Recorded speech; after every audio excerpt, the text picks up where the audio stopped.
I got another great boat to go over with you today. This is a pretty unique hull. This is a 1662 hunt deck with a 25 Honda on the back. I'll explain. So this gentleman has got a small impoundment. I want to say I remember him telling me it was around 100 acres. I don't really remember.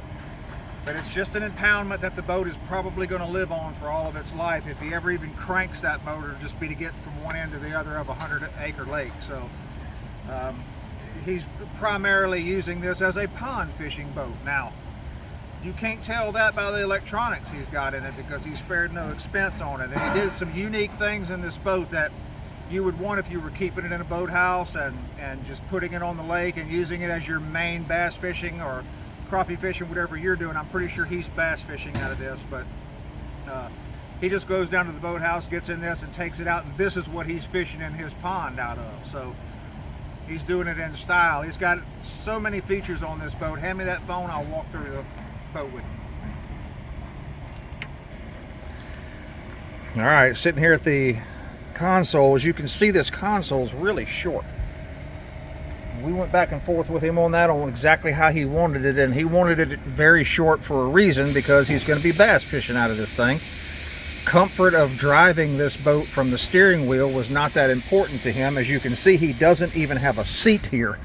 He just sits on that rear bench right there when he wants to sit down, because he's not going to be sitting there long if he sits there at all. So he wanted the console to be there, to be functional, but to be out of the way for most part. On each side of the console, he's got a little step-up box, that's storage. One of those on each side. He's got a rod locker on the right side that runs the full length up there. He's got a rod locker on the left side over here. Same thing. Runs the full length up in there. He's got friction hinges on every single one of these compartments. That's his other step storage right there. Going up to the front deck here, right here in front of the console, this first compartment that he's got right here, big giant storage area, man. I mean, look at the size of this thing. You could put a lot of tackle in that.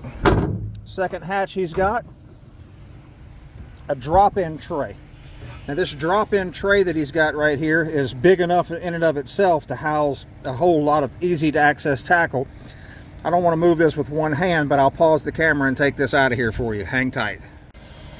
All right, so the drop-in tray has been removed, and underneath there he's got three 12-volt lithium batteries that's operating his 36-volt trolling motor that he has up front. He's got a house battery in here that's operating all these electronics. He's got two 16-inch Humminbirds up here and a 12-inch Humminbird on the back. He's got Humminbird Live with active target, and he's got 360 Mega 360 on this thing as well with a Minn Kota. This is an Ultrex Quest model, so it's the top of the line trolling motor that they make.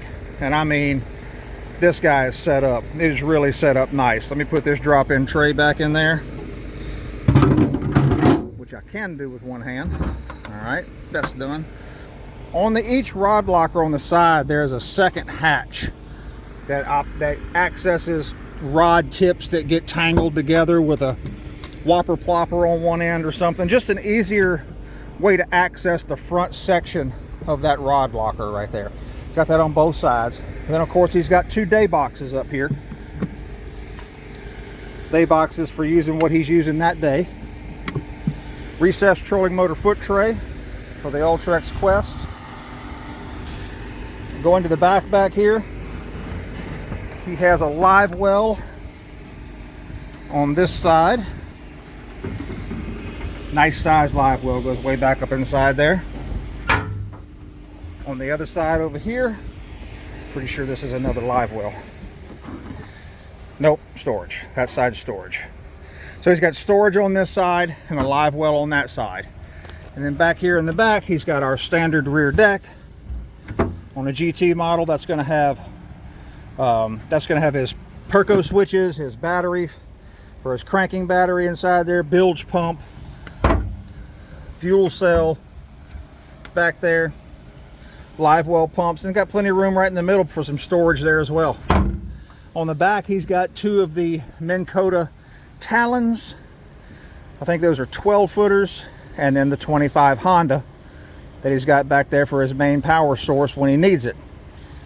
What a awesome pond fishing boat. I hate even saying that. It's like I'm saying something derogatory about it, but it's not. It's just a heck of a way to go to fish in a pond.